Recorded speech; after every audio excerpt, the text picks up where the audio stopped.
Why is your sister here? I asked my wife Josie, looking at her suitcase.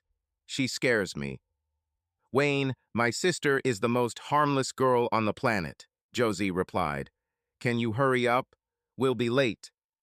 She looks at me all the time, I said. Sometimes I feel like a damn antelope around her.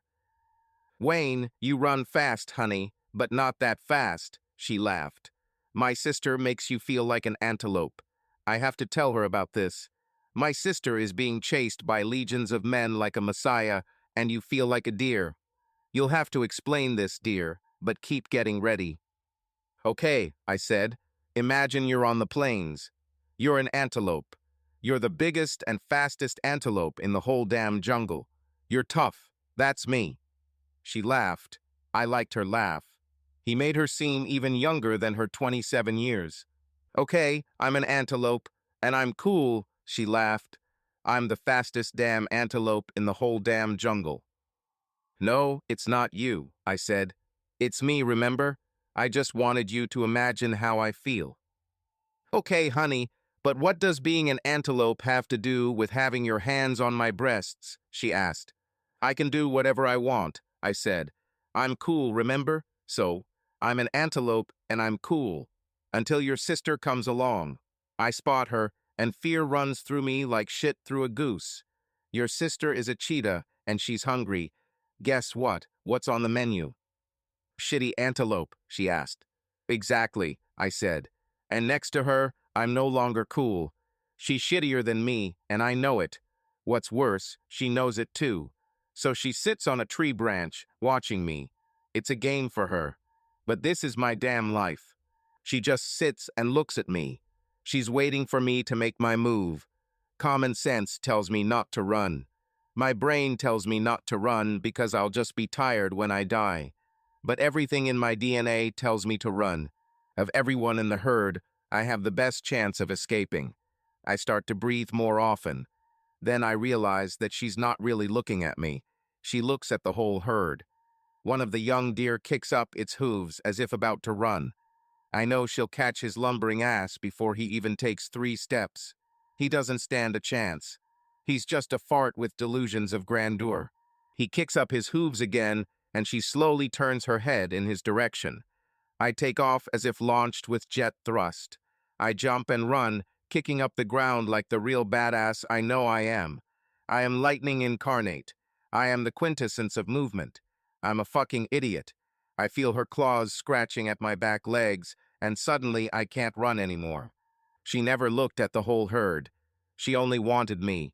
She wanted me because I was wrong. It was never a game for her. It was always about food for her young. I'm the biggest. That means I am the biggest food, and I've never been cool. When she rips big chunks of meat out of me, she doesn't rejoice or dance. It's just another day at the office for her, and will you finally finish packing my damn suitcase before I throw you in the nut house? Josie said. Wayne, my little sister doesn't eat crap, she said. She won't do anything bad to you, fool. If she ever tried, she'd see what a lioness does to a cheetah. Wayne, I shouldn't tell you this, but Alyssa has a long-standing crush on you. She's with you since she was a child, but you are mine, so give her a break. Okay, I said. Oh yeah. I'm serious, Wayne, she said. You should feel flattered. Alyssa is younger than me. She's prettier than me and has a better figure. A lot of guys would be happy. A lot of guys don't love their wives as much as I love you, I said, holding up my wedding ring for her to see. I love you so much, Wayne, she cried. Why don't you have a swimsuit? I asked. It's a business trip, honey, she smiled. If I was going for fun, you'd come with me. But it's a quick 3-day attack. We arrive, have an introductory meeting, visit their factory, make an offer, negotiate a price, and go home. We won't have time for beaches or pools. Okay, you're collected, I said. Come here, love of my life, she growled. The kiss we exchanged was soft and warm, but hot at the same time. Josie, you'll be late, said a voice behind us. I turned around and met the gaze of the eyes that swallowed my soul. Alyssa, my wife's 19-year-old sister, stood there. Josie is 5 feet 2 inches tall and compactly built. She has big breasts and big buttocks. Men have been known to exit the elevator just to follow her buttocks. Alyssa, on the other hand, was 5 feet 9 inches tall and anatomically perplexing. Her waist was so narrow that you could wrap both your arms around her and your fingers would interlock. However, her breasts were the same size as Josie's, but based on her small waist and chest, they seemed much larger. Her buttocks were not as big, but the shape and fullness were the same. Her legs were at least a mile long and shaped like a dancer's legs. Josie has dark hair like their father. She wore them short to make them easy to care for. Alyssa, on the other hand, had long light red hair with waves flowing down her back. They both had the same incredible gray eyes, and at that moment Alyssa used them on me. "I'll take this bag to the car, Wayne," she said. "Thank you, Alyssa," I said. "You're welcome, Wayne. Your family. I love you," she said. "What about me?" asked Josie. "You're acting like a bitch, sister," she said. Josie stuck her tongue out at her departing sister and pulled me towards her for another kiss. "Get some rest, mister," she said. "When I return, I will make you walk with difficulty. You will walk like a duck for days." She grabbed my buttocks. "Are you sure you don't want me to take you to the airport?" I asked, picking up her other suitcase. "Damn, what's inside here?" "My laptop, a projector, everything I need for the presentation, and a few other little things you couldn't fit into the bag you were packing," she said. "Honey, if we were traveling together, I'd need 2 or 3 bags of just clothes. I need to look my best to keep my man interested. But for a business trip, 1 bag of clothes, a carry-on, and another bag of equipment, this is fine." "This is so wrong," I said. Josie turned around and looked at me. I didn't notice at the time, but her reaction was filled with nervousness or fear. "What's wrong, dear?" she asked. The playfulness disappeared from her face, and she looked scared. "If we were traveling together and you wanted to look your best, you wouldn't bring any clothes," I said. She crossed the room, and we kissed again. "Tick-tock," Alyssa said again from behind us. Josie looked at her watch and started cursing. "Damn, I'm late," she said. "Not yet," Alyssa said, "but I have a feeling you will." She had the strangest, deathly expression on her face, like Wednesday Addams. "Alyssa, someday you will meet a man you can't keep your hands off," I said. "Already met," said Alyssa. "That's exactly what I wanted to talk to Wayne about. I don't know much about relationships between boys and girls. This is my first relationship." "Wow," I said. "I'd think someone who looks like you would be fighting off guys with a stick." Alyssa smiled so brightly that she beamed. "That's what I do," she said, "and I'm pretty good with this stick. I need to make sure that only the right guy gets through. That's why I need advice from a man's point of view." "You could talk to Dad," I said. Both sisters laughed. "Josie, you really need to get your act together," Alyssa said. I took Josie's hand and walked her down to her car. "Honey, if you're late, I could give you a ride," I said, pointing to my Mustang. He stood in the driveway as if he was ready to take off. Besides Josie, my Mustang was my favorite thing. "We both know I could never fit all 3 bags in this car." Josie laughed. She stood on her tiptoes to kiss me. "Tick-tock," Alyssa said again behind us. Josie smiled and shook her head. "Honey, be kind to her. Talk to her. She's my only sister. Plus, it'll take your mind off missing me. Spend time with her. You need to mend your relationship." "But look at her," I said in a whisper. "She's sitting on the porch like a cheetah waiting for a shitty antelope." Josie burst out laughing. "Honey, a cheetah is not the kind of cat you should think about," she said. "You should think about the one between my legs. You should think about how I will yearn to give myself to someone who will help my little sister." "I already told John that I won't go on business trips without you anymore," she said as she got into the car. "This is not realistic, honey," I told her. "It may happen that I don't want to go, or I won't be able to leave work. What if I have to leave for work? The main thing is that I love you, and I trust you. John is a good guy. He wouldn't take you with us, unless it were absolutely necessary. As I looked at her, I saw tears running down her cheeks. "I love you so much, Wayne," she said, "but no matter what you think, this is our last time apart." She quickly kissed me again, then got into the car and drove away. I turned towards the house and noticed Alyssa sitting on the railing surrounding our front porch. She didn't sit so much as wait. For a second, I wanted to run. "It's too late to run," she said. "Josie."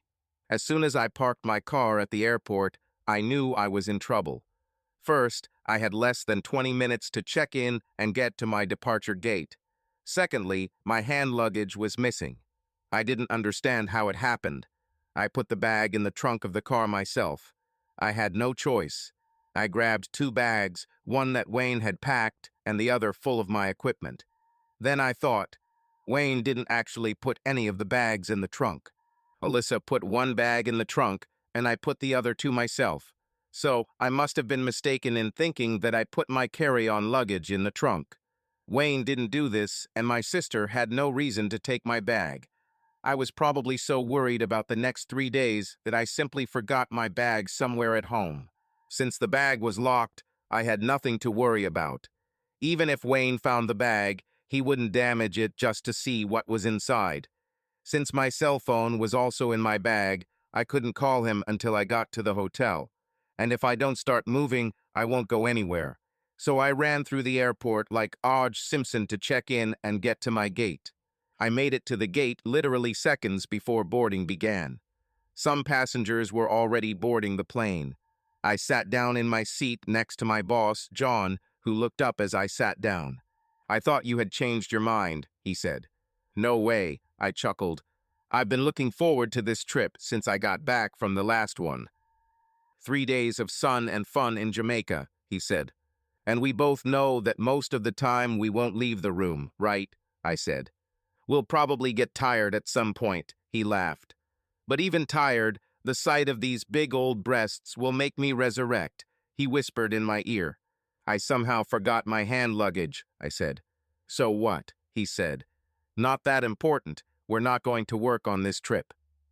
"I bought 5 new sets of underwear for you," I said. "Save them for Wayne," he said. "Oh, damn. What if he finds your bag?" "Wayne loves me. He would never violate my privacy," I said. "He trusts me." "That makes him a real fool, doesn't it?" he grinned. "That makes you both like this," I said. "You think he's a fool because he loves me. I think you're a fool because you married a woman you don't love just for a job. 10 years from now, when I'm a fat housewife, my husband will still love me. I'll have a wonderful life full of love with Wayne and our children. What will you have in a castle with a woman you don't love? And realistically speaking, how much higher do you expect to rise in this company? That you married his daughter, the old man doesn't trust you. I think you've reached your peak." "How did we even start talking about this topic?" he asked. "You started by insulting Wayne," I said. For the rest of the flight, we kept up a light conversation. It didn't really matter because I was already angry. I decided that maybe what I told Wayne should be true. This was not only to be my last trip with John, but also the last time I would be with him. We had a good period of time, but sooner or later such things either end or the participants get caught. I couldn't afford to lose Wayne to John, and I already knew that, like the teams from Mission, impossible, if we got caught, John would deny guilt. Everything will be my fault, and he will make me look guilty in order to save his career first and his marriage second. I thought a lot about the whole situation. Looking at my scam like an insect under a microscope was an eye-opener for me. This had nothing to do with my marriage. My marriage to Wayne was a source of joy and beauty. But like any truly beautiful thing, there was pain, suffering, and ugliness behind it. Nike shoes and iPhones are made using child labor. Diamonds are mined in conditions where slave-like workers work almost to death. And like my scam, none of these things are necessary. I told myself that I am a complex person with many sides to my personality. I told myself that in order to be the beautiful person Wayne loved, I needed to let the ugliness out sometimes. If the beast remains in chains for too long, it could break out and hurt the people I love. "Wayne, ready for our talk, dear?" she asked, walking toward me in the living room. How about we grill something and chat on your terrace? I looked at her, remembering Josie's promise. I was sure that my wife had no idea what situation she was putting me in. I think she relied on the fact that I loved her so much that it would keep me safe, keep us both safe. But Alyssa was a pure force of nature. As I looked at her, nodding in agreement to her proposal, I noticed that most of the buttons on her blouse were undone, and the amount of cleavage visible was staggering. I think she felt safe with me, and she also had the habit, like her sister, of taking off her bra as soon as possible to feel more comfortable. I felt like a pervert. I am 28 years old. I am a married man. I'll be 30 soon. Alyssa is 19, barely out of childhood. She's at that weird stage where she's legally an adult, but still a teenager. The worst part was that she trusted me enough that she wanted my advice on her romantic problems and felt comfortable enough to walk around scantily clad in front of me, but I only thought of her as a sex object. I clearly needed to spend time in church.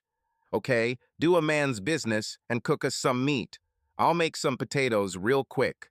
Maybe French fries would be better, she grinned. Guys don't like salad. She came up to me with her arms wide open. My mind told me it was a familial bonding, like a child reaching out to his father or uncle. But the way her breasts shifted under her blouse, revealing even more cleavage, seemed predatory. Hugs, she laughed. I wondered if all the women in their family laughed so charmingly. When I extended my arms, I tried to do so without my body coming into contact with any dangerous body parts. You don't love me, do you, Wayne? She asked sadly. Of course I do, I said. Then why did you hug me like I had leprosy? She asked. I, I, I didn't want to accidentally stumble into the wrong place, I said. You mean my breasts? She was laughing. Wayne, they're pretty big. They always get in the way. I wanted you to hug me to show me that you care about me and that we are close. I'm not worried about you accidentally touching my breasts. I'm sorry, Liz, I said. I tried not to offend you. Don't apologize, honey. Just do better, she smiled. This time I reached out to her. I hugged her the same way I hugged Josie. Her large breasts pressed against my chest, and she moved even closer to me. When I finally pulled away from her, it was impossible not to notice her sigh. I didn't mention it, but her calling me honey made me nervous, and the look of her gray eyes reminded me of the look of her sister, which always appeared in her very similar gray eyes when they were full of lust. I'll get the grill going, I said before slipping out the back door. I sat down on the deck and took a few deep breaths. I felt like I was trapped in a movie. It would be one of those slapstick comedies where the normal guy is seduced by a hot teenage girl who wants him as some sort of collateral for sorority. Then I realized that everything was even worse. It was like one of those internet stories. Just Plain Bob wrote a couple of these stories where a guy was approached by a really hot woman and tried to seduce him. After the guy does this, his wife jumps out of the bushes and tells him that since he cheated, she too can have sex with another person. She says this is the only way to save their marriage. Of course, the guy she chooses turns out to be a 7-foot-tall black guy with a bald head and a lot of dignity. The guy loves his wife and regretfully agrees with her. And of course, it turns out that the seductress has been working with her wife all this time to frame the guy. Whenever I read these stories, I always think of the wise words spoken by my favorite daytime sports radio host, Terrence Reginald Foster, who said, and I quote, "Let that bitch walk." But now, sensing the scent of a setup, I became truly suspicious. I turned on the grill, and while it was heating up, I looked around the yard and deck for cameras or to see if anyone was watching me. I went into the kitchen to get a couple of steaks and saw Alice buzzing on the stove, frying some potatoes. Somehow, she lost her super skinny jeans and made matters worse. All I could see were her long, sculpted legs. I was wondering how short the shorts she was wearing were. I shook my head to clear my thoughts, grabbed 2 steaks, and headed back to the deck. The moon is up, and it sucks. I didn't want this evening to have any seductive or romantic overtones. I tried my best to keep everything light and fresh. Of course, it didn't help much when she came up behind me and I jumped at her words. "It smells really good, honey," she said quietly. She looked at me and giggled as I jumped and waved my arms in surprise. She reached out to touch my hand, and I started again. "Okay, Wayne, what happened?" she asked. "Why are you suddenly so nervous?" I didn't say anything at first. I didn't want to seem stupid. "Liz, I'm embarrassed to see you dressed like that," I said. "I always liked it when you called me that," she smiled.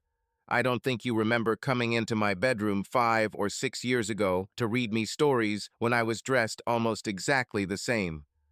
"But 5 or 6 years ago you weren't," I began. "Nonsense," she exploded angrily. "Come on, tell me, why are you acting so strange?"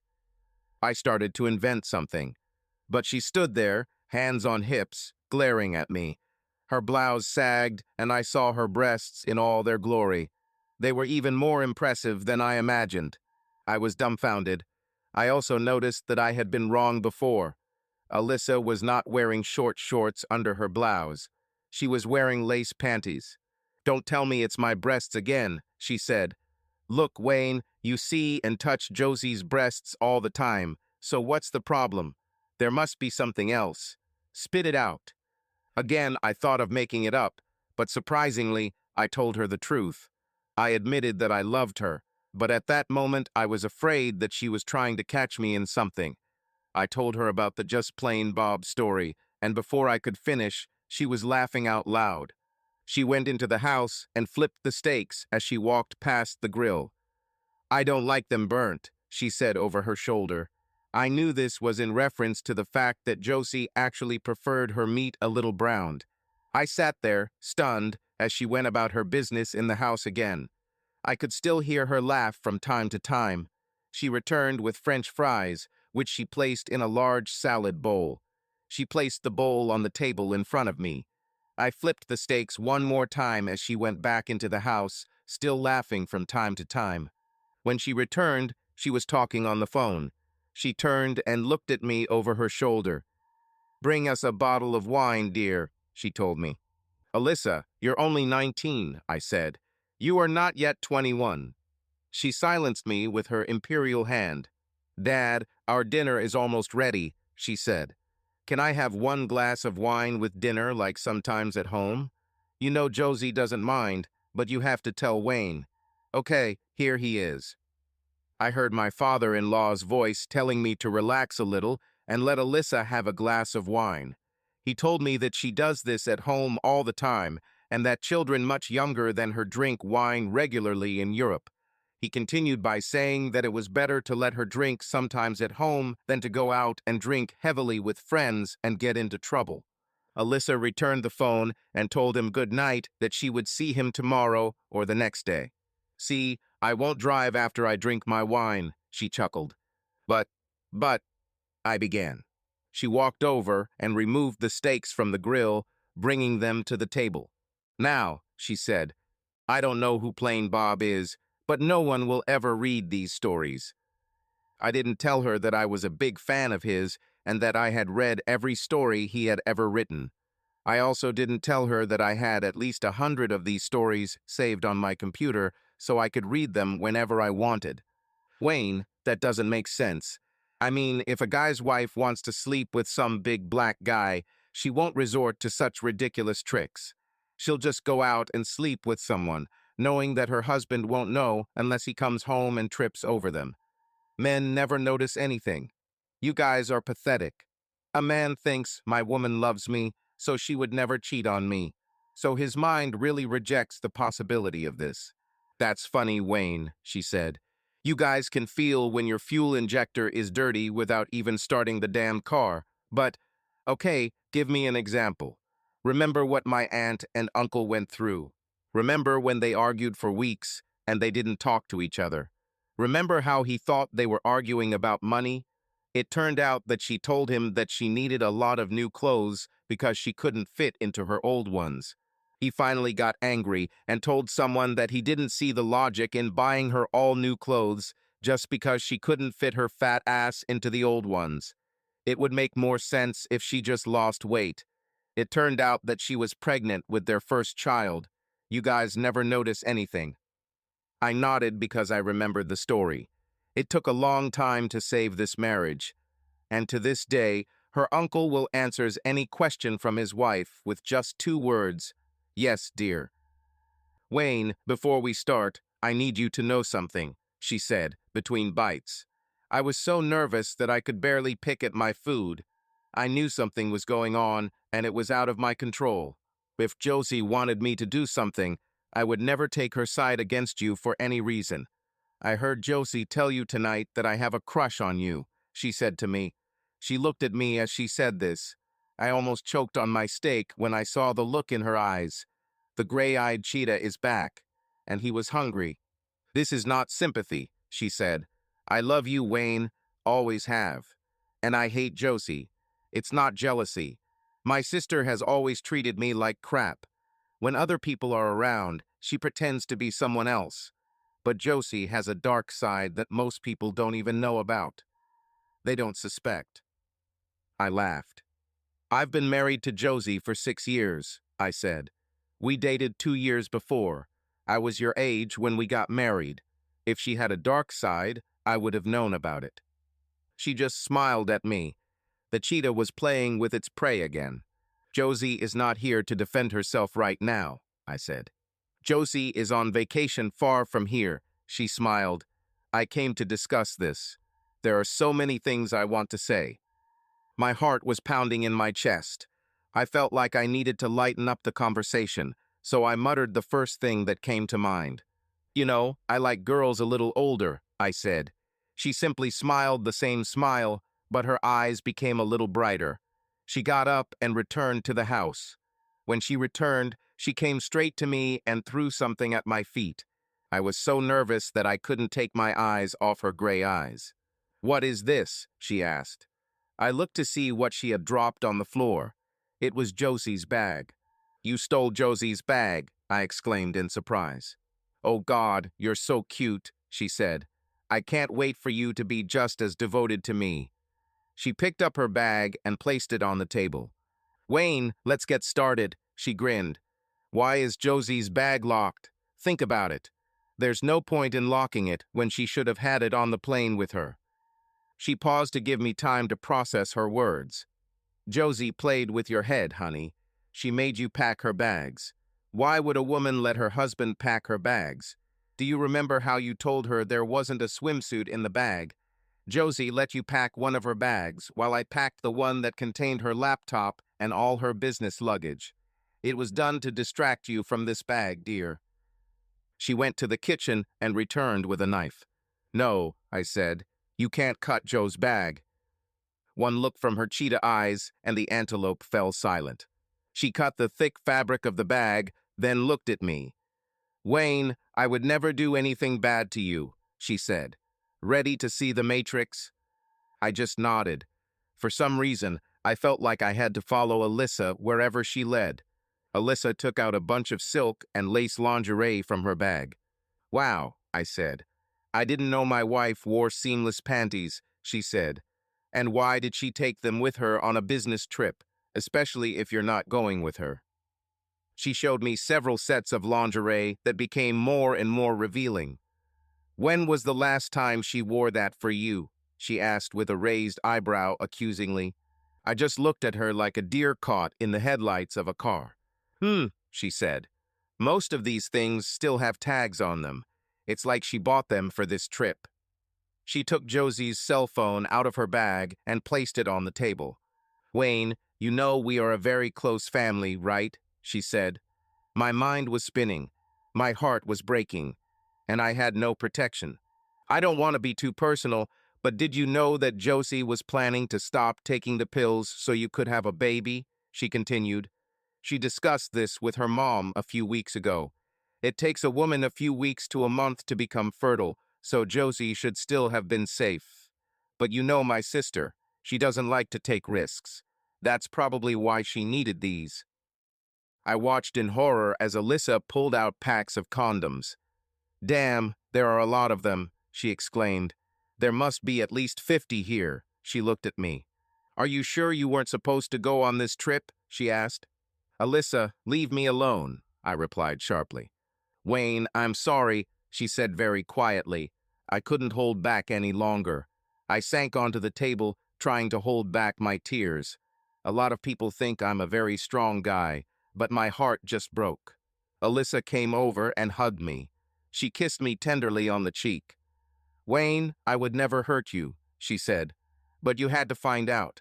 I couldn't let that bitch keep playing with you. You know, you're the best guy I know. I couldn't wait until she got pregnant. Then you'd be tied to her for the rest of your life. It had to come out. To be honest, until recently I thought she had stopped. What do you mean, stopped? I asked. Honey, I honestly don't know what she's been doing since you two got married, but Josie always brought men into the house when I was a kid, and they weren't very nice men. She was fine for a while, and then she got this strange, uneasy look. That's when she started mocking me, and it wasn't violent. But she did really shitty things behind my back. Do you remember 5 years ago, right after your anniversary? She asked. Josie told our parents about me that I smoked weed. She came up to them with tears in her eyes, like she was having a hard time doing it, and she told them. What she didn't tell them was that I tried. It's only been twice, and she's already decided it's not for me. She also didn't tell them that the first time I tried it was with her. The parents were shocked and angry. They locked me up for the whole summer. I wasn't even allowed to leave the house without them. All summer I couldn't go anywhere without my parents accompanying me. Wayne, the only bright moments for me that summer were when you came to visit. By then I already hated Josie, and that's why the 14-year-old girl still wanted her hot son-in-law to read her bedtime stories.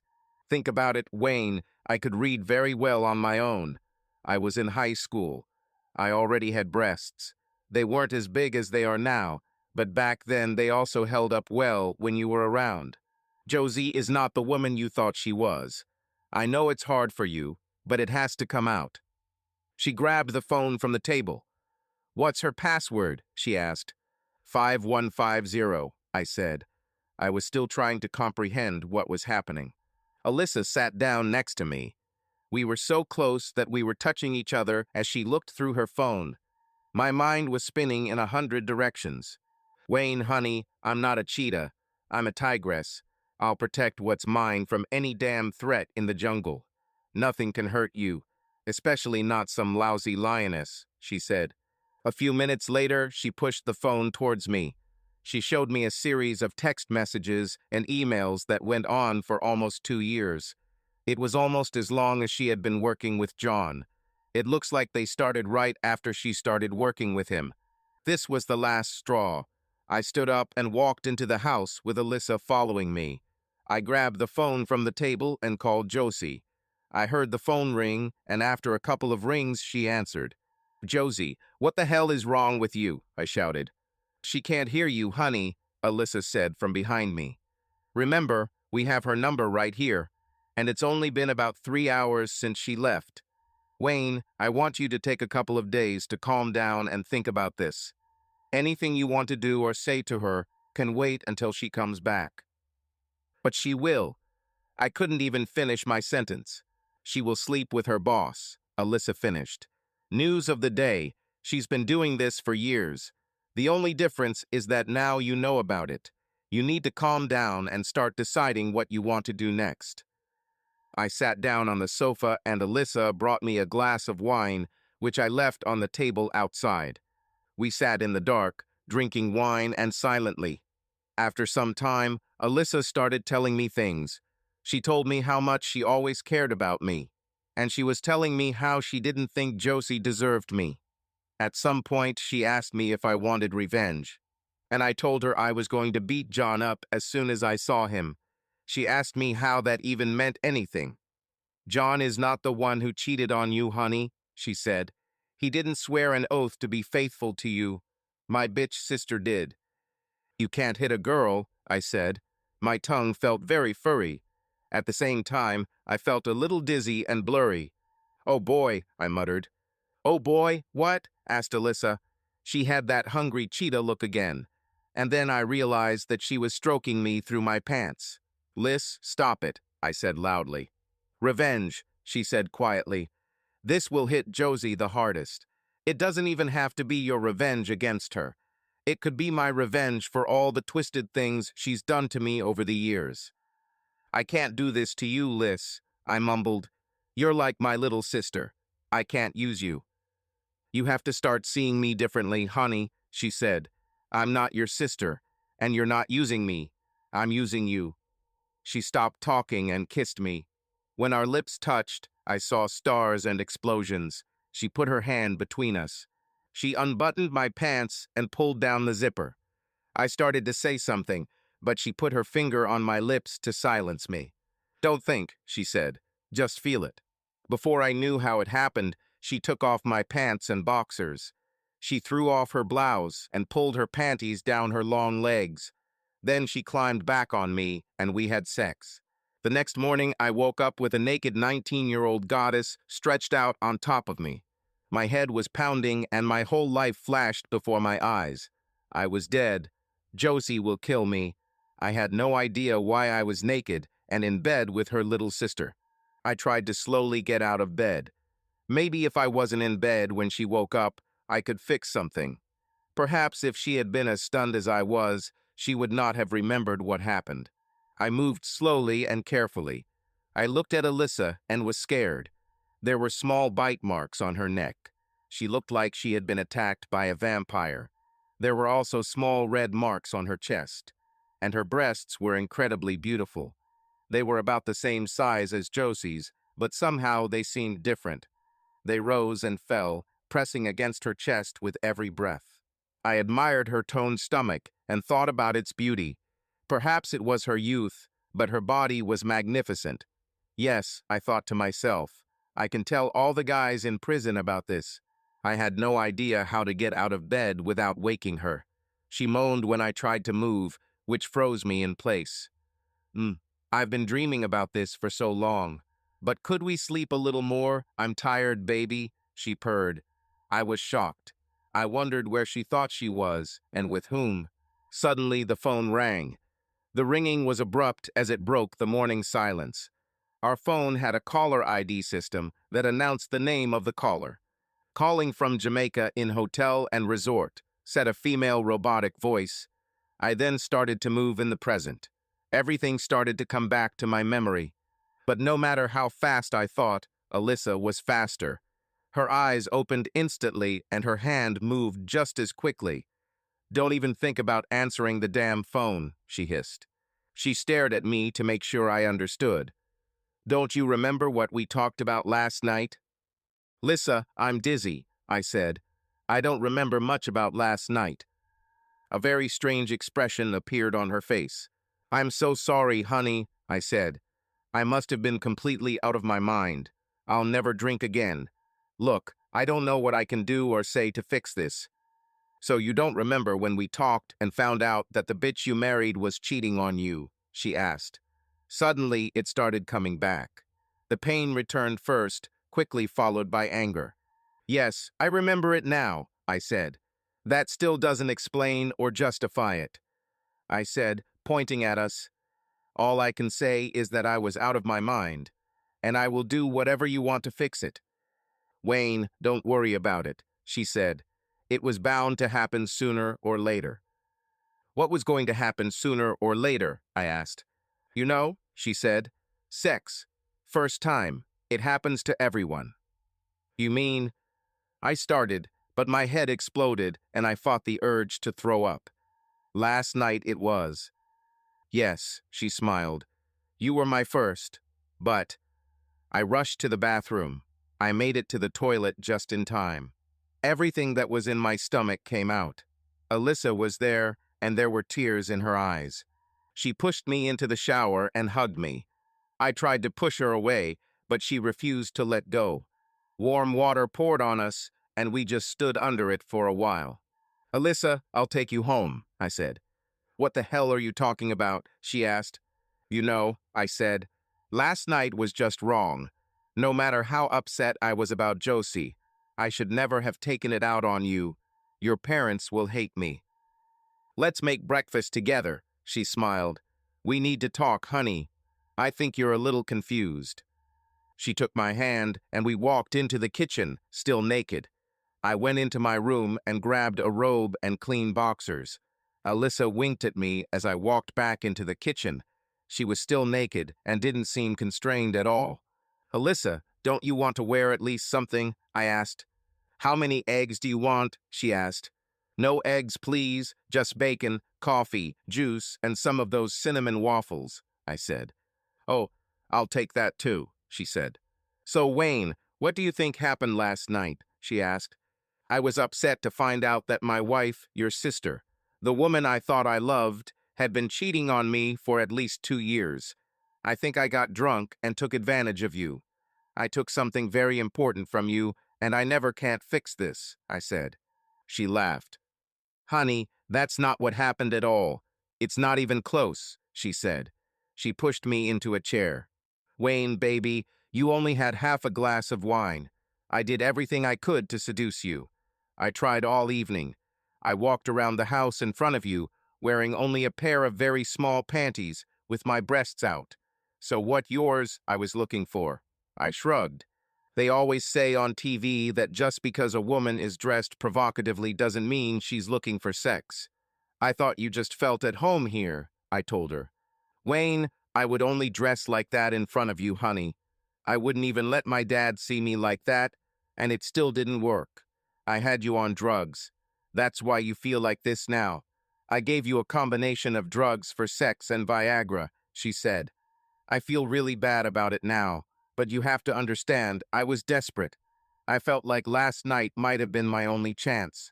I was sure that in your pain and disappointment after you found out that my sister is not worth even 3 drops of your urine, you would want revenge and want to prove your masculinity by sleeping with the first woman you came across.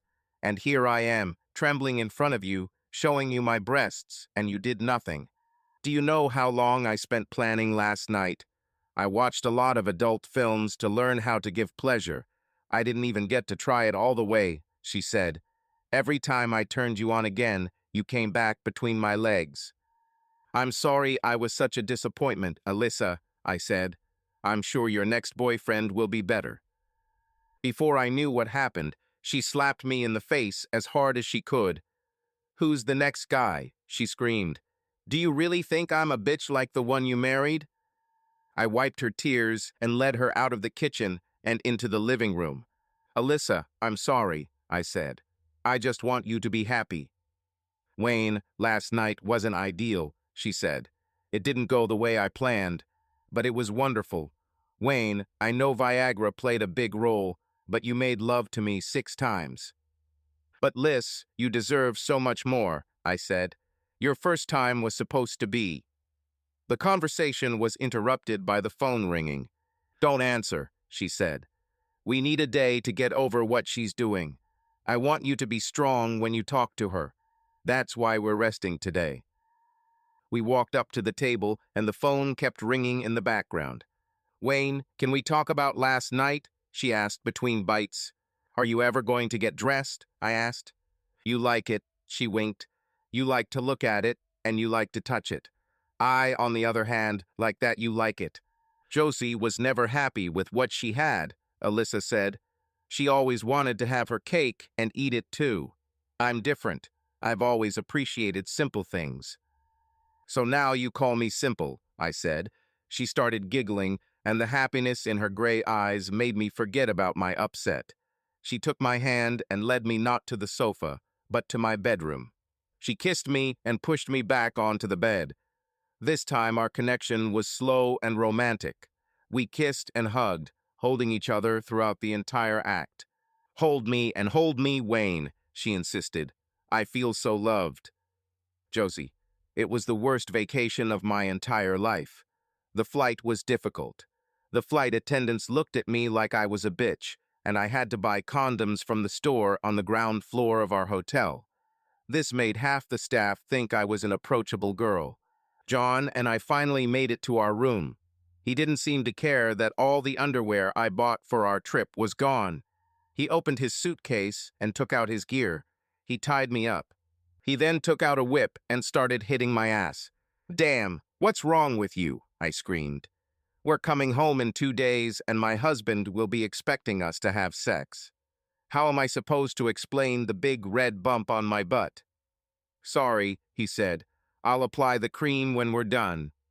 After that, I noticed something. John didn't care what he did to me.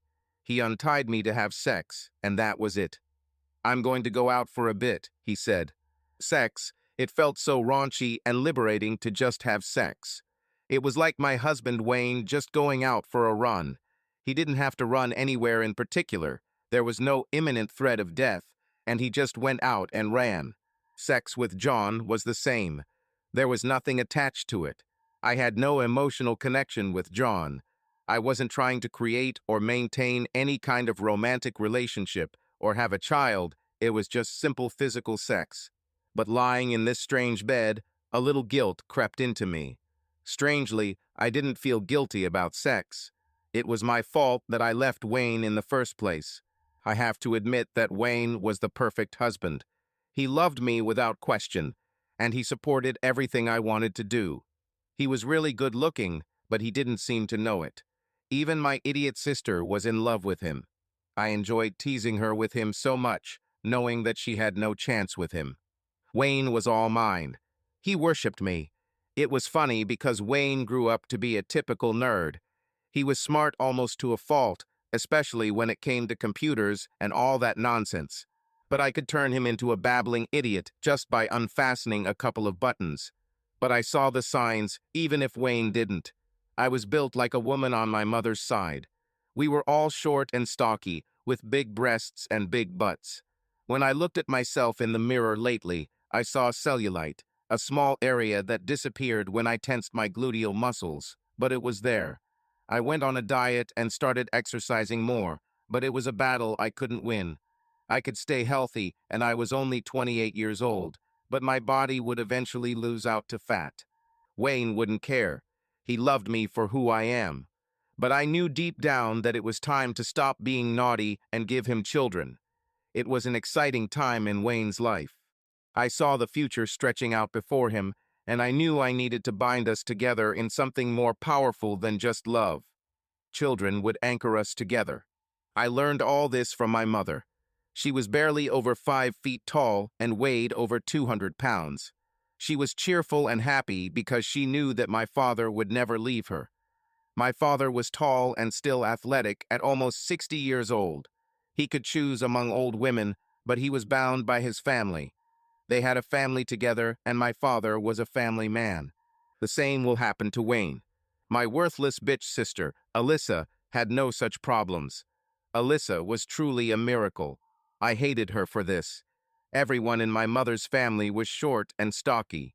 Everyone in my father's family was tall and thin. When we were kids, it didn't matter. Sometimes I was jealous of how thin Alyssa was, but when I reached my teens and realized how much boys loved looking at my breasts and my big ass, I never wanted to be built like Alyssa again. I also noticed that some of my relatives on my father's side were jealous of my curves. I had larger breasts as a teenager than almost all the adult women on his side of the family. I often laughed at Alyssa too. Another thing I found pathetic about Alyssa was that the girl had no ambition.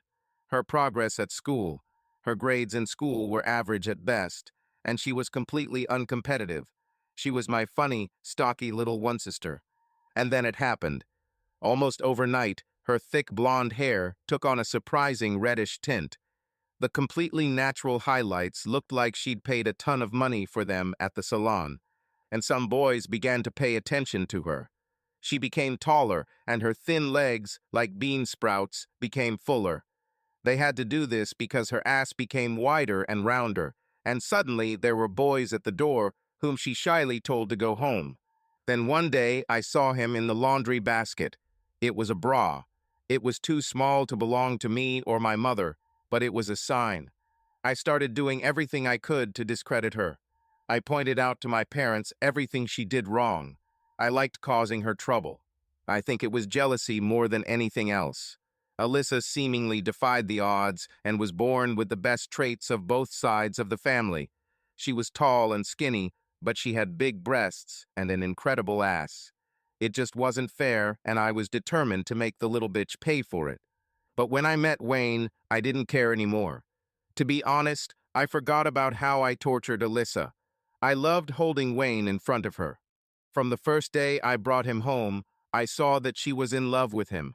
I loved kissing him in front of her, and even rubbing myself against him when I knew she was watching. That was one of the reasons I asked Wayne to give her some advice about this stupid boy she found. After talking to Wayne, she will see how her boyfriend failed and will again realize that Wayne is completely mine. Outside of work, Wayne only talked about two things. He talked about his 2013 Mustang 50 and me. All these thoughts about Wayne made me miss him even more. I took the phone and called him. He called until voicemail went off. This was unusual, but perhaps he was not at home. I tried calling him on his mobile and got the same result. I didn't have to think about it long because the door opened and John came back. John and I sat on the balcony overlooking the bay. "That's life," he said. "I wish we could stay here, have sex forever." "No chance," I said. "I really miss my hubby right now." "Why do you miss this loser?" he said. "Has he ever brought you to Jamaica?" "John, Wayne will take me anywhere," I said. "You know he's half your age and already makes a lot more money than you." He stopped there. HR tried to hire him when he left at Associates, I told him. They offered him more than your salary to head our department. He gave up his current job. He expects that in a couple of years, he and a couple of his colleagues are going to go out on their own. So how is he a loser? "If he's so great, why are you with me?" he asked. "John, you scratched a certain itch in a certain way," I told him. "With Wayne, I get love. We have a future. He is the man I want to grow old with. But I needed to explore my dark side. Do you really think Wayne would chain me to a wall and beat my ass with a whip? This man didn't put earrings on me because he was afraid of hurting me. He won't comb my hair too much. There is no way he would do what you do to me. But John, I've grown out of it. I don't need what we do anymore. This is our last time together," I told him. "What about me?" he asked. "What if I'm not ready to stop?" "Then you need to find someone else to do it with," I said. "Well, we can at least." He began before all hell broke loose. The door to our hotel room swung open. 3 guys in masks ran into the room. They saw us on the balcony and approached us. "What is this?" Wayne asked. His voice was slow and his speech was slurred. One of the guys walked up to Wayne and hit him. All desire to resist disappeared from Wayne. Another guy took one of the chairs and stood on it. He took a screwdriver from his pocket and removed the cover of the vent on the far wall. Removing the cover, he pulled out the hidden iPhone from the open valve. The third guy pulled out a laptop, and they connected the iPhone to the laptop. "We've got this," said the guy at the computer. "Great," John said. "You did it. Now get out of my room." "Are you sure this is what you want, John?" asked one of the guys. Even through the masks, I could tell that these were young guys. "It's really not personal," said another. "We just want some money and we'll leave. We have several ways to do it. But since this is just a business for us, you decide how we do it and how much money we get." The third began to speak then. "We're already guaranteed to make a profit. We used an unregistered, jailbroken iPhone to record high-definition video of your, elemental bedroom session." "Anyway," the first continued, "the worst-case scenario for us is we just go away and sell your video to an online adult site. We'll get a couple $1,000s and you'll become famous. Or we can charge you a fee to keep the video off the internet, in which case we'll make even more money. I mean, how much?" "Don, wait," another interrupted him. "These two are married, but not to each other. It could be profitable. And listen to this. The old man is some kind of business executive." "What about a fat bitch?" asked the one called John. From the audio, I think she's his secretary, but she was bragging about how much money her husband makes, the first one said. The one they called Don took 2 bags out of his pocket. "Let's take both," he said. They put a bag on my head and one on John. John tried to resist, and was hit on the head. He passed out on the spot. They picked me up and took me somewhere. I felt like we were in an elevator, and then we went outside. I remember how we were transferred to a car and then to a boat. I don't know how long we spent on the boat. Then we got back into the car or truck and finally went into the building. We changed directions so many times that I had no idea where we were. The next thing I knew, they were talking to me. "Hey, bitch," one of the guys said. "I'm going to give you the phone. I want you to call your husband and tell him that if he wants to see you alive again, we need money. I think he can find 20,000, right? Make it 21. It'll be easier to split. For 3 people." I knew that Wayne had almost $100,000 set aside as his share of the cost of the business he and his colleagues were planning to start. I also knew Wayne would pay to get me back. "Okay," I said. "And you, old man," he said, "you can call your old lady and ask her for the same thing." "But we don't have that kind of money," Wayne whined. "We barely have any money in our savings account. We just had 3 kids go to college. I have a retirement plan, but I can't touch it until I'm 62. That's 3 years from now." "Looks like you're out of luck," said one of the guys. "Take him back to the boat and dump him," said a voice I recognized as Don. I knew that if they killed John, they probably wouldn't let me go either. They couldn't risk having witnesses. But even if they had let me go, an investigation would have begun, and I didn't want it to be investigated. Wayne would believe we were kidnapped. But when I returned, he would be so glad that I was safe that I was almost sure I could convince him to just forget about it. "Don, can I say something?" I asked.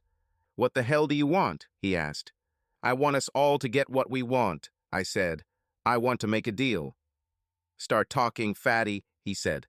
"All you need is money, right?" I asked. "Absolutely," he said. "I'll call home," I said. "You can talk to my husband. If I talk to him, he won't be so scared. He might misunderstand how serious the situation is. You can ask him to pay the ransom not only for me, but also for John. But make sure he keeps the police, both here in Jamaica and in the States, out of this matter." "Okay, lady, it's your ass if anything goes wrong," he said. I dialed the phone number he gave me and handed him the phone. "Wayne, why does this always happen to me?" I woke up naked again, hugging Alyssa. This time she swung one leg over my body and wrapped one arm protectively around me. Her beautiful head lay on my chest. I heard the bell ring and noticed her eyes widen. "Calling from John Jimmy," the robophone system announced. I wondered why the hell this bastard was calling me. "Hi, Wayne," said an unfamiliar voice.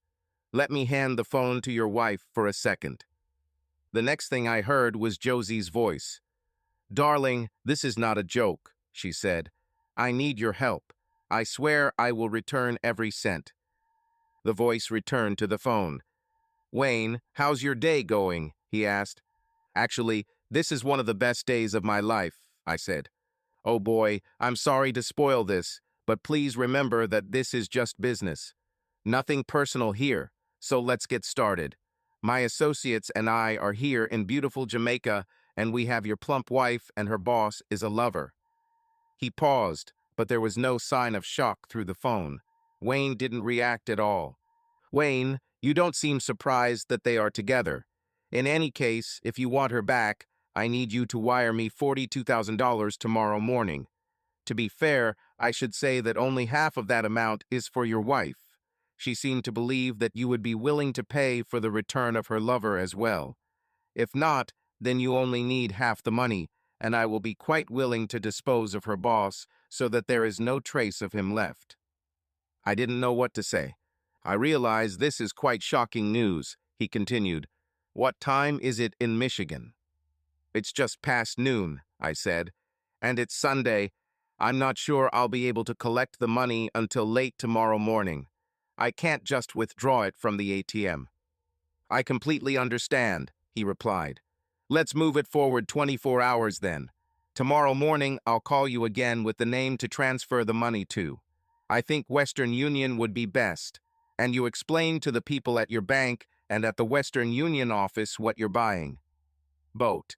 That should make you less suspicious. No need to tell you that if you contact the police, well, you'll still get your wife back. But instead of one big fat piece, you'll get hundreds of little fat pieces.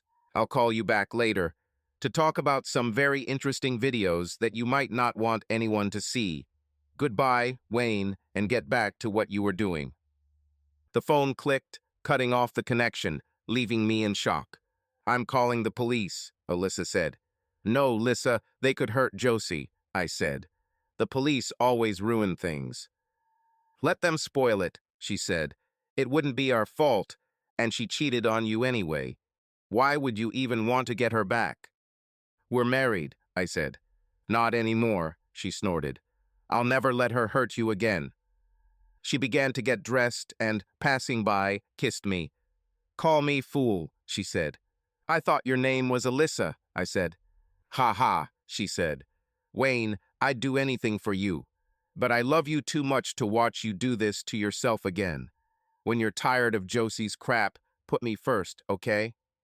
I knew I was making a mistake the moment she walked out the door. I started calling, first John's wife, Martha, to tell her what was going on. She asked if she could come over so we could discuss it, and she sounded very angry on the phone. When she arrived, I was surprised. I had never seen Martha before, but she didn't look what I expected. She was a thin, bird-like woman with a business-like appearance. She had beautiful long gray hair that fell to her shoulders. Mr. Brady, are you sure you're right? She asked. Maybe someone is just messing with you. You can call me Wayne, I said, and I wish it were a joke. But John is not in Jamaica, she said. John's in Florida. He's there with his uncle. They go fishing a couple times a year. I handed her the phone. Call him, I said. If he or his uncle responds, one of our questions will be resolved. She dialed the number and put the phone on speaker. Hello, said an older-sounding voice. Uncle Willie, this is Martha. How's the fishing there? Are you catching anything? She asked. No, we're not catching anything, he said. Because we don't fish. I haven't seen any hair or fur from my nephew. Maybe 8 years. The look in Martha's eyes told me everything. He said that she was angry and that I should stay away from her. She turned to me. Okay, what the hell is going on? Tell me from the beginning, she said. And I told you. I told her who I was, who I was married to, and the trip to Jamaica, and what I had discovered shortly after Josie left. I showed her the emails and text messages. She stopped me there. Can you make copies of these for me? She asked. For what? I asked. The texts and emails have nothing to do with the kidnapping. No, but they will be perfect evidence in my divorce, she said. She tilted her head slightly and looked at me. You're not going to try to stay married to her. Haven't you heard the expression, once a cheater, always a cheater? I nodded. Aren't you interested in why this happened? I asked. They've been sleeping with each other for years, she snorted. Young man, do you have a good job? Yes, I said. Have you ever hit your wife? She asked. Of course not, I said. Do you have regular relations with your wife? She asked. Yes, I said. Let him go to hell, she said. Don't try to save her. Consider the marriage a loss. You are a young, handsome man. You can find someone else who won't cheat on you. If you were some kind of slacker or mistreated her, it would be a different matter. Let her go to hell. I finished telling her about the phone call and how much ransom the kidnappers were demanding for Josie and both of them. Then I found out that John had no money. His wife could easily pay the ransom. Her father was on the board of directors of the company where John worked. She didn't even try to raise even half the money. She thought the possibility of this was ridiculous. Why would I go through the trouble of going to court and possibly paying him alimony when these idiots can get me out of it for free? She asked. Seriously, you should think about it too. It's a much cheaper and more effective way to get rid of a cheater, and you'll get a ton of sympathy from women your age. It's up to you, your money, but I won't pay a damn thing to get John back. She gave me a phone number and email address.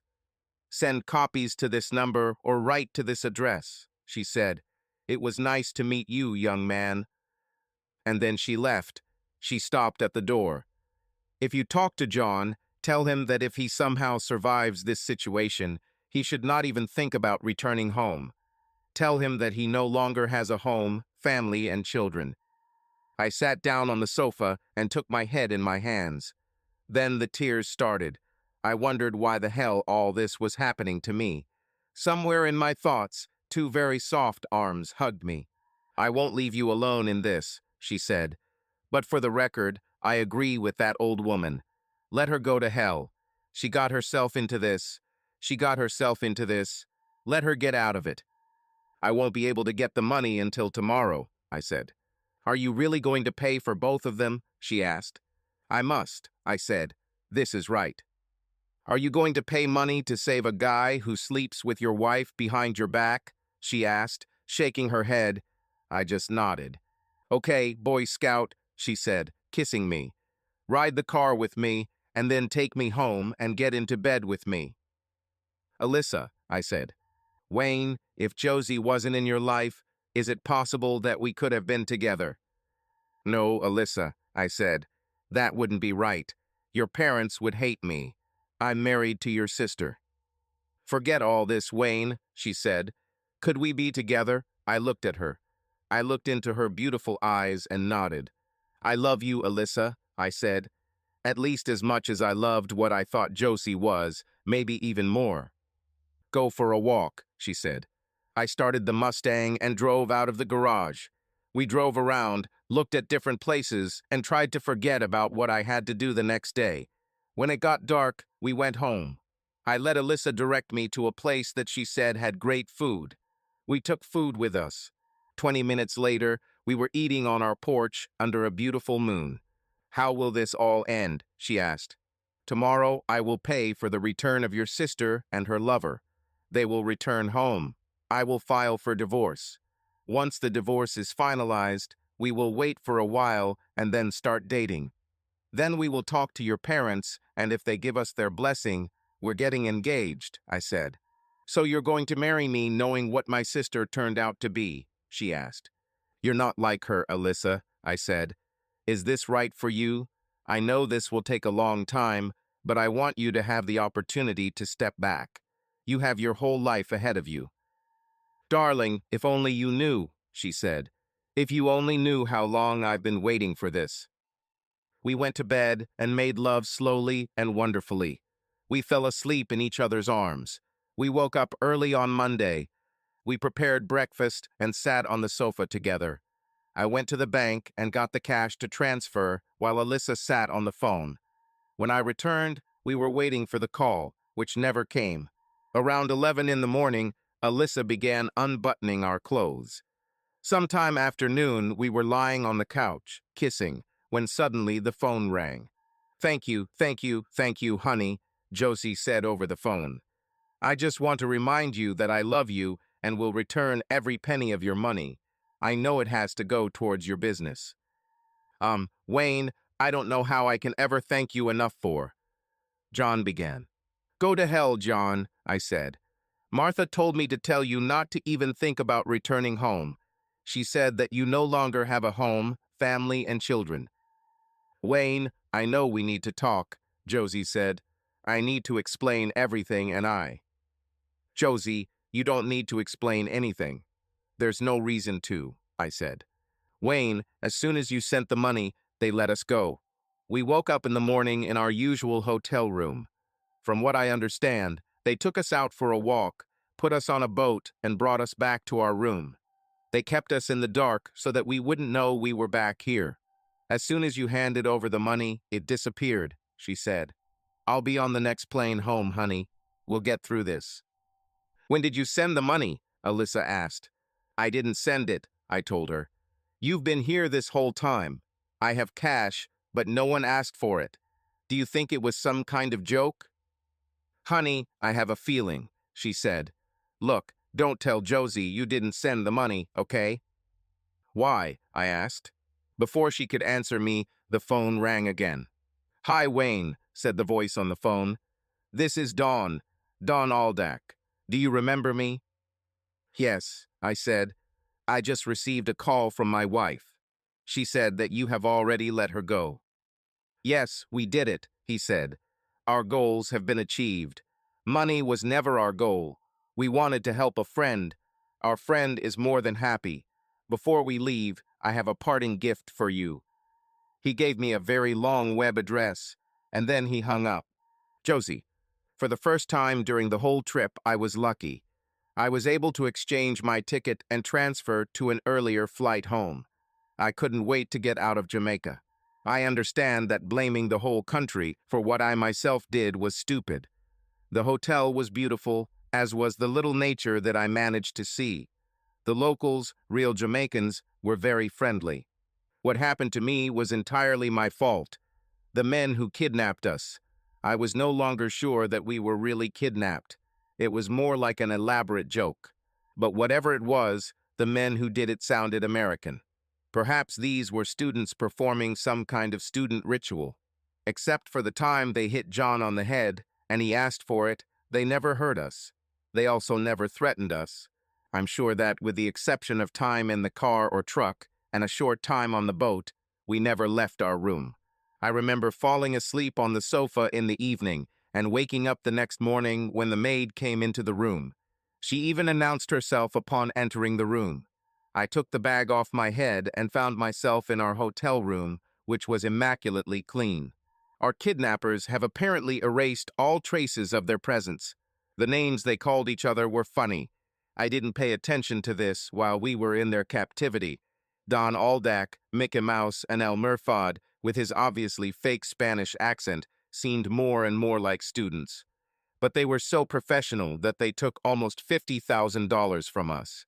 They also seriously damaged my marriage. During the flight home, I had a lot of time to think. I was sure I could find a way out of this. Perhaps I could convince Wayne that John and I were set up by the kidnappers to make it look like we were having an affair. It was quite logical. The only evidence of any affair was the word of the three men who stole money from him. They probably did this to divert attention from their real crimes. Why would I cheat on my husband with a much older man who was less attractive than my husband? It just didn't make sense. Yes, when I return home, this will be my position. There was no romance. It was my word against the word of a gang of thieves. Who will my husband believe? I was sure after half the duration of the first flight that this was so. Wayne's love for me was so strong you could feel it. I may have been taking it for granted lately, but it was a resource I could use. And when I get out of the situation I created, everything will end. No more long-term romances for this girl. I especially will never do anything so unreasonable or stupid again. I gained nothing from the affair except cruelty. John received fresh, younger, more passionate love than ever from his withered wife. I was chained, beaten, and teased. Okay, I liked it. And okay, Wayne would never give me that. He loved me too much. As I thought about it, I realized that this dark side of me is a part of me. Perhaps it was simply the fact that in my relationship with Wayne, I was clearly the dominant one. Maybe I just need someone else to be the boss sometimes. Maybe it was something I could instill in Wayne so I wouldn't have to do something like that again. But if not, I will limit future connections to one night. I waited about an hour at the Chicago airport. It was stupid to wait an hour for a 45-minute flight home to Michigan. At least the airport was nice. I ate something and took a deep breath. I went to a payphone and called Wayne. It was strange. I expected him to be waiting for my call, but he didn't answer.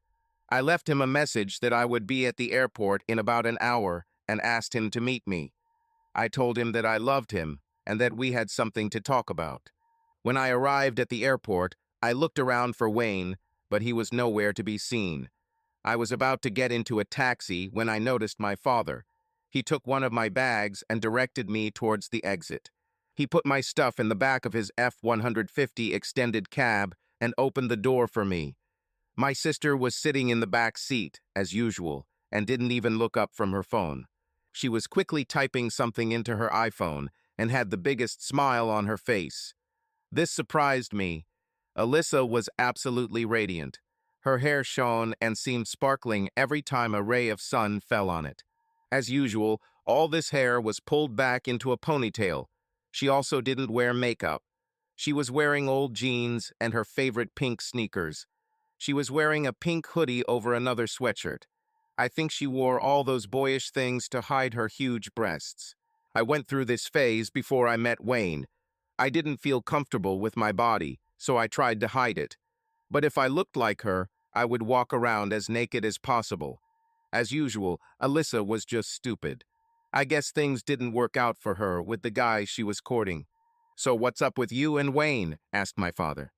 "Well, Dad, every marriage has its ups and downs," I said. From the seat behind me, I heard Alyssa giggling about something.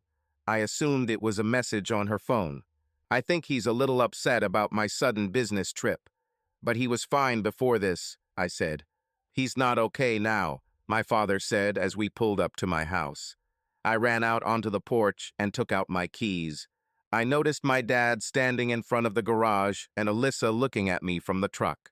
I swear I heard her giggle as I tried unsuccessfully to insert the key into the lock on the front door. Then I heard my father lifting the garage door. "Oh, damn," I said. "Wayne must be very upset. He never leaves the garage open. This garage has all his tools and parts for his precious Mustang." "He told me to leave it open," my father said. "He did it so we could take your things."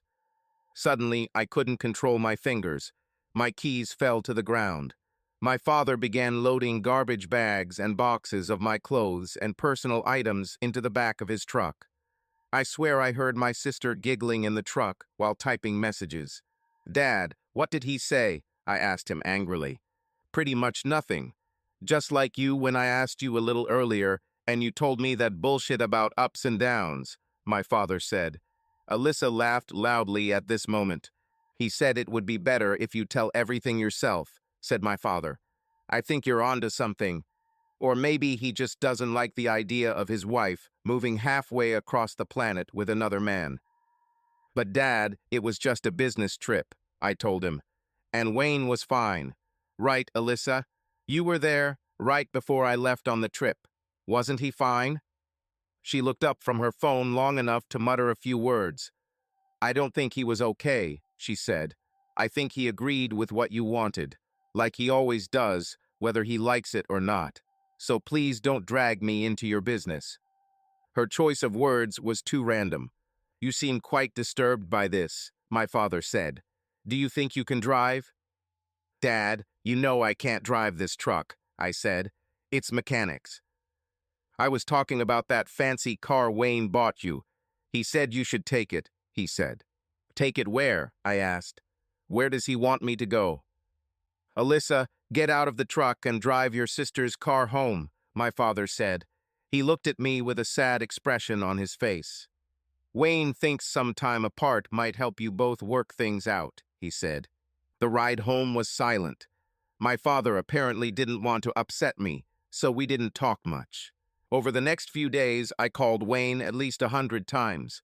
I got a call from work telling me that my vacation was up, and if I didn't come back soon, I would have to take medical or emotional leave. I called John, and he hung up. At lunchtime, he called me back from another phone. "Josie, we have a problem," he said. "Damn it, why did you hang up the call?" I hissed angrily. "You can't call me at work," he said. "I transferred you. I'm sorry, but you'll be back in the secretarial pool. You'll be there for a long time. You're still getting your salary, although I don't understand why." "What the hell do you mean, John?" I asked. "Martha knows everything," he said quietly. "She's divorcing me. Her dad got me this job, so I'm lucky she's letting me stay here. I'll be giving her a little over a third of my salary. I guess if I was unemployed, she couldn't collect from me. Before she fires you too. So get back to work before you get fired." "I'll be back tomorrow," I said. "How did she know everything?" "Before your husband paid to let us go, he contacted Martha. She called my uncle and found out I wasn't fishing," he said. "But John, it doesn't mean anything," I said. "All she knows is that we went to Jamaica on business and got kidnapped." "Josie, shut up," he hissed. "It's over. Martha or her father probably hired a private investigator. They have everything. They have text messages, emails. They even have video. This is a one-time use phone. I will throw it away after use. Tell your husband that I will begin paying off the ransom debt as soon as I can. Do you realize that we could die? Marta showed me an article from the internet about tourists being kidnapped and then killed. She refused to pay a penny for me. If Wayne hadn't paid, we'd be dead, Josie. And this bitch is so mad at me that she was willing to let it happen. Then I wondered how much Wayne knew. But it was too late. John ended the call. The next day, I returned to work as promised. Everyone was surprised to see me. There were times when I walked into a room and the conversations died down. I also got a lot of looks. It was still better than staying at my parents' house. All I saw there were my parents' sympathetic but curious glances and Alyssa's constant smirk. I kept calling Wayne over and over and finally started driving to the house, hoping to catch him leaving or returning. I almost caught him one evening. I heard the sound of his Mustang engine and saw him driving down the street. As soon as he arrived at our entrance, I turned off the car to get out. Wayne turned into our driveway and pressed the button to open the garage door. He drove inside, and before he stopped the car, the gate began to close. I ran to the entrance. I knew there were security sensors on the gates. If I could get my hand or foot under the gate before it closed, it would automatically stop and I could walk under it. I ran faster than I had ever run in my life. I saw that I couldn't keep up, so I rushed forward. I sprawled through the air and landed face and chest on the hard concrete. I was 2 feet from the gate. The next day, I looked up from the report I was typing when I heard a lot of whistles and cheers. I saw a very beautiful blonde entering the office. She asked one of the women something and pointed at me. As she approached me, she smiled, and I noticed that she was chewing gum. Her clothes were very expensive and well-tailored. Her shoes must have been at least 5 inches tall, and they were made of the same material as her briefcase. She asked my name and smacked her gum several times. She then handed me 2 sets of documents. I started looking through the first set and saw that these were divorce papers. "No," I screamed loudly. "I don't want them. I won't accept them." "You already accepted, Grandma," she said. "I was told to say that the second set of documents is a restraining order that prohibits you from coming within 100 yards of Mr. Brady or his property. Have a good day." She slammed her gum loudly and then turned on one of her expensive shoes and walked away. I chased after her and caught up with her at the elevator. "Wait," I said. "We're both women. You can give in. You can tell them you didn't find me." She looked at me like I was looking at an insect under a microscope. "No," she said. Her voice was as cold as ice. "I'll pay you," I said. Luckily, I took my purse with me when I chased her. I pulled out 3 crumpled dollars and some change. She looked at my pathetic proposal as the elevator doors began to close. She shook her head and popped her gum. "Don't humiliate yourself any more, Grandma. Maintain your dignity," she said, and then she disappeared. I left work after crying so much that my tears ruined several of my reports. When I got home, my dad was still at work, and my mom's only reaction was to heat up a can of chicken noodle soup for me. When my father returned home, he looked at the papers and asked me what I wanted to do. I told him that I want my husband back. He told me that I should be happy then because getting the divorce papers actually started the process in that direction. As long as I didn't have those papers in my hands, Wayne could ignore me. But divorce is a procedure. There were things that needed to be done, including meetings and a lot of communication. I could even insist on consultations if I considered it necessary. "Dad, you are a genius," I screamed. "I need counseling. We need this. Counseling will help us get back on track." It was a strange coincidence. Just as I was screaming about the need for counseling, I heard Alyssa scream, "Oh crap, this is taking too long." I was sure we weren't talking about the same thing. Consultations did not work the way I wanted. The consultant failed to even scratch Wayne's wall of indifference. He simply did not want to listen to any talk about me returning to our home or about restoring our marriage. He was polite. He was correct. He came to every meeting and was always punctual. He just wasn't interested in repairing our rift. After a month of consultations, which, according to our lawyers, I paid for because I requested them, we were still no closer to a reunion. We were also no closer to agreeing on compensation of any kind. It was my fault. I refused to discuss compensation of any kind. My only goal in the divorce is to keep us together.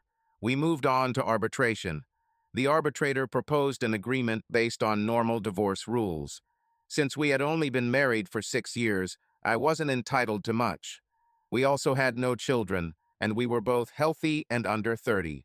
As time went on and I refused to move, Wayne's lawyer began to play hardball. He changed the reason for divorce from marital incompatibility to infidelity. I had to hide this part from my parents, who still didn't know why we were getting a divorce. Finally, it was Alyssa who proposed the idea. This surprised me because my sister was becoming more angry and irritable every day. My father reminded me of what I was like as a teenager. That was when I was 14, Dad, I told him. Alyssa is already 19. She is a grown woman.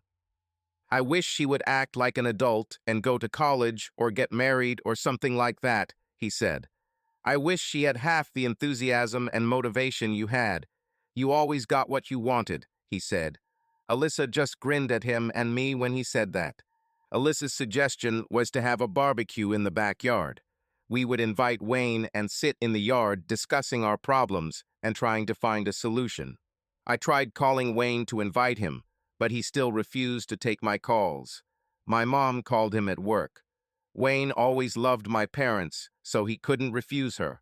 I cut the grass and got the yard ready for the party. I also got my hair cut and styled. I went out a little early before Wayne was due to arrive and got my makeup done professionally. Wayne, diplomatic as always, arrived on time. He brought 5 very thick steaks and handed them to my father. He gave my mother a bouquet of flowers and a nice bottle of wine. He walked back to the Mustang and handed my dad a 6-pack of sassafras root beer. I walked up to him and took his hand. He took her back. We sat down at the table with my parents and talked. We talked for more than 2 hours, but Wayne refused to make concessions. I have so far been able to prevent my parents from finding out the reason for the divorce. My father finally begged Wayne to give me another chance. He told Wayne that I would quit my job and become a stay-at-home mom like my mom. "Damn it, Dad," Alyssa shouted from the veranda, where she had been sitting all this time. "Let be. He doesn't want to marry her anymore. She cheated on him." This took me by surprise because I had no idea that Alyssa knew. My father opened and closed his mouth like a fish out of water. He looked at Alyssa, then back at me, and finally at Wayne. My father is not a fool. He immediately realized that she was telling the truth. I was going to grab the bitch and strangle her, but she became even more impudent. She walked over to the table and put the laptop on it. She opened the window and the video started playing. I screamed in horror when I realized that this video was from Jamaica. After all, those bastards put it on the internet. My mother looked like she was about to have a stroke. My father became even more angry. His look at me almost killed me outright. "Josie, why did you do this? Why is this old man beating you with a whip?" While the video was playing, my father vomited on the grass near the table. For a long time, no one said anything. Then he just looked at me and asked, "Why, Josie?" I couldn't think of anything to say. "She's a freak," Alyssa cackled, laughing hysterically. "Josie, did you do this because you and Wayne were having problems in the bedroom?" he asked quietly. Alyssa threw a stack of papers in front of my father. I was even more determined to strangle this little bitch. "She slept with that old man for almost 2 years, Dad. Look at the emails," Alyssa chirped. "This just proves my point," my father said. "We all go through this, Wayne. There are many ways to treat these things, and sometimes we just have to let those we love find other sources if we can't handle it ourselves." "What do you mean?" asked Wayne, who himself was shocked by Alyssa's actions. "You know," Dad hinted. "You couldn't." "Dad, you're crazy," Alyssa said. "He can lift it. He has no problem with that. Alyssa, shut up. You're still a child, my father said. You don't know a damn thing about sex. There was a look in my sister's eyes that I had never seen before. I remember the evening before I left when Wayne talked about how predatory she looked. Then I got scared because I saw that look in my sister's eyes, and I knew what Wayne had seen. My sister stood up and walked right in front of my father. She unbuttoned her jacket, which made me wonder why the hell she was wearing a jacket in the middle of summer. She continued talking as she undressed. I put up with this crap as long as I could, she said. Dad, I'm not a child anymore, she said. In this state, the age of consent for sex is 16. I could have gotten married last year without your permission if I wanted. By this time, Alyssa was standing in front of my father in just her bra and panties. I knew how impressive my sister's body was, but I didn't know if my father had ever seen it. Okay, you're a grown woman, my father said, and you get a little fat around your tummy. The women on your mom's side are all such nonsense. She's not fat, she's pregnant, said my mother. Oh God, no. Oh God, yes, Alyssa said, rubbing her tummy. My father's eyes were as big as saucers. I told you he could handle it, Alyssa grinned. I was too shocked to even react. My father lunged at Wayne. He hit Wayne in the head and then grabbed him by the throat and began to choke him. I froze in place. Alyssa was not, although she grabbed the first thing she could reach. It was a 3-foot, 2-by-4-inch section leaning against the porch. She hit my father's head with it as hard as she could. The tree made a popping sound as it hit my father's head. He fell like a stone. My mom ran up to him, and Alyssa started rubbing and kissing Wayne's neck. I just stood there and smiled because my brain kicked in, and I knew this was the perfect option to save my marriage. My father, with the help of my mother, rose unsteadily to his feet. He sat down at the table and opened another beer. Alyssa pulled Wayne to his feet and punched him in the chest. Damn, don't ever do that again, she screamed at him. You didn't even try to resist. If anyone other than me hits you, I expect you to ruin it. My father had finally recovered enough to speak. Wayne, sorry for my reaction. You're a good guy. We'll figure it out, my father said. We just have something to talk about. Was it some kind of revenge? I sat there and smiled because as bad as what I did seemed, Wayne not only slept but impregnated my 19-year-old sister. It was even worse. I forgive you, honey, I said with feigned sadness, reaching for his hand. I was all Tammy Wynette. Stick to your man routine. Oh shit, Alyssa said. I think I'm going to throw up. Are these contractions? Asked my father. Morning sickness, Mom said. It's Josie's shitty game, Alyssa said. Look, I hate to burst someone else's bubble, but it wasn't an accident, she said. And it wasn't Wayne's fault. I've been crazy about Wayne since I first saw him. I always thought he was too good for Josie. Josie always treated me like crap, and she was always a bitch. Sometime last year, right after my 18th birthday party, I was going to go see Josie and Wayne after school. Josie, as usual, forgot to give me a birthday present and, as usual, lied about it. She told me to come to her house on Monday and give me a gift. I thought she would just write me a check or give me some money like she always does. But when I got there, I saw Josie walk into her house with a guy the same age as you, Dad. While she was fiddling with the door keys, the guy put his arms around her. He kept one hand down her pants and the other under her sweater, and she smiled like some prostitute while he caressed her. It was the best gift my sister ever gave me. It told me that I could have what I wanted most in life. Then I started making plans. It took me over a year to get everything in order, and even then it almost didn't happen. I found out that this old fool was her boss and that he was also married. But every time Josie left town, 6 times this year alone, Wayne would either lock himself in their house alone or go to a car somewhere. So this time I made sure to start pestering Josie about how I needed a man's perspective on the problem I was facing. She had no idea that the guy I was having problems with was Wayne. Josie always put Wayne in front of me. She knows that I have always had a liking for him. She even told him about it. She wanted to go away and have that old man kick her ass so badly that she handed poor Wayne to me on a silver platter. The next problem I encountered was Wayne. Dad, do you remember how I called you and told you that he wouldn't let me have a glass of wine? Shit, said my father. I told you to relax a little. I'm glad I didn't tell you to leave it all to chance. Dad, I stood in the kitchen alone with the man I love. My shirt was completely unbuttoned and my breasts were hanging out. I wasn't wearing a bra and was wearing the smallest panties I owned. I don't have a collection of nasty underwear like Josie. He didn't touch me anyway. He didn't even look at me.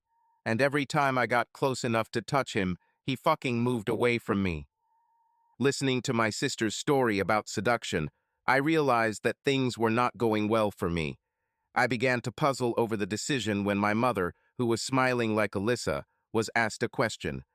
So what did you do, Alyssa? Mom, I was desperate.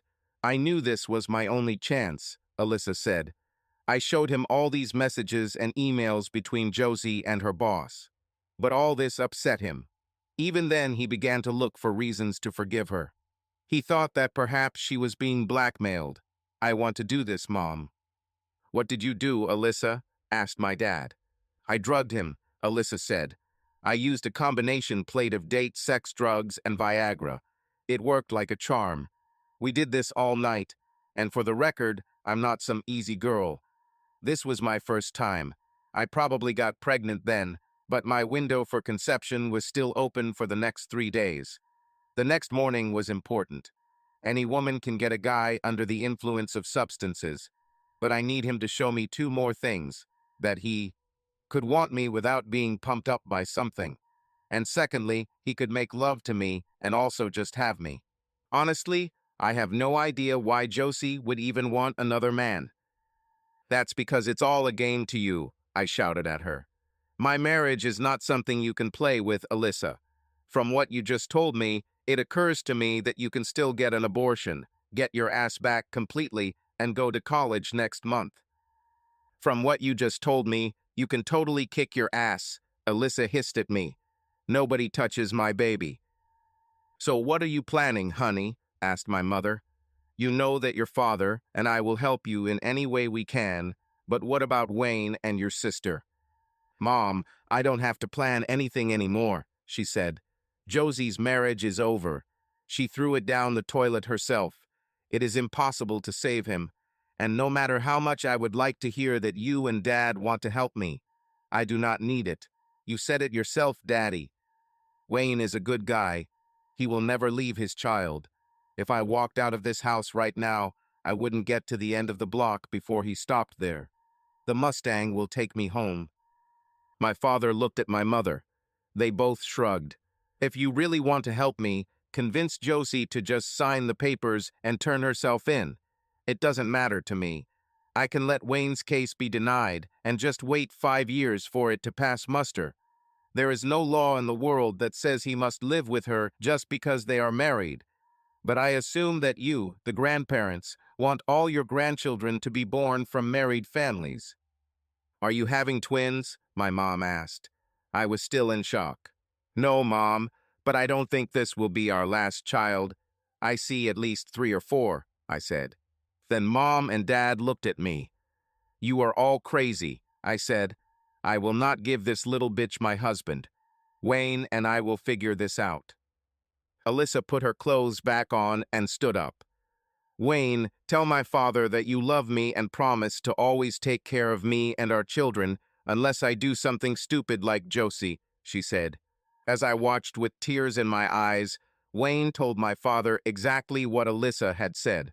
My sister hugged my parents and then wrapped her arm around my husband's waist. They got into his car and drove away. 3 weeks later, under pressure, I agreed to the terms of the divorce, but Wayne changed the reason for filing for divorce to irreconcilable differences. Unfortunately, I didn't receive a cent. The judge said Wayne should pay me $200 a week for 2 years. He also approved the debt I owed Wayne. He ordered me, and in a separate case John, each to pay Wayne the $21,000 he had paid to the kidnappers. This meant that I had to pay Wayne $200 a week for 2 years. Strangely, the day after my divorce became official, John and I were fired. It was almost as if someone higher up the corporate ladder was waiting for this. Wayne. With the Mustang engine roaring and growling, we drove home for the first time. True, we have both been to my house before, but this was the first time we went there as our home. Alyssa grabbed my hand through the center console and pulled it towards her until it was resting on her stomach. So the cheetah caught his. I began.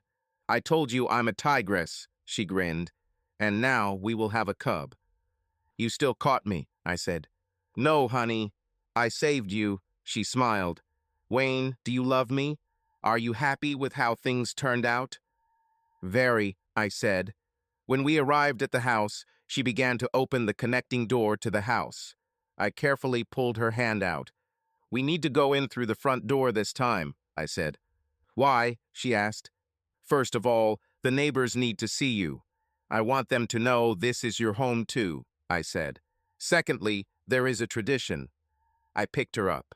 "It's something like carrying a bride over a threshold," I said. Later, we got ready for bed. "Do you know what we're going to do?" she asked.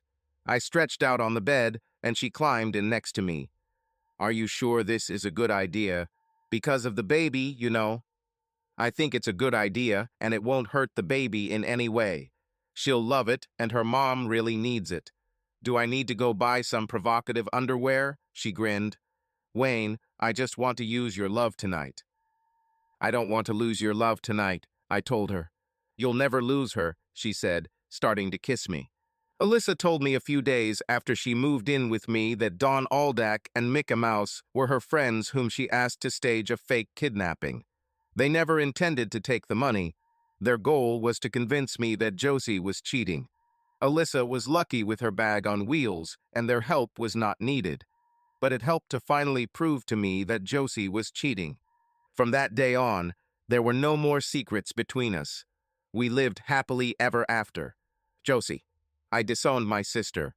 Neither she nor Wayne seemed to care. I thought this would make life so much harder for my parents during the holidays, but the grandkids always win. After she gave birth, Alyssa's body returned to its rubber band shape, and even I had to admit that my niece was adorable. I have to give Alyssa some credit. She saw what she wanted and took it. The worst part about it all was that she took everything from me. She took my husband. She took my house. She took my life. I don't understand how things have changed so much. When we were growing up, I was always on top. Apparently, Alyssa has simply learned to choose her battles. Then she lay in wait for me like a shitty antelope, and she was. End. Subscribe to our channel so that your second chaff doesn't cheat on you, and go ahead and listen to the next story, because this story is nothing compared to the next one. If you're under 18, don't even think about listening to the next one.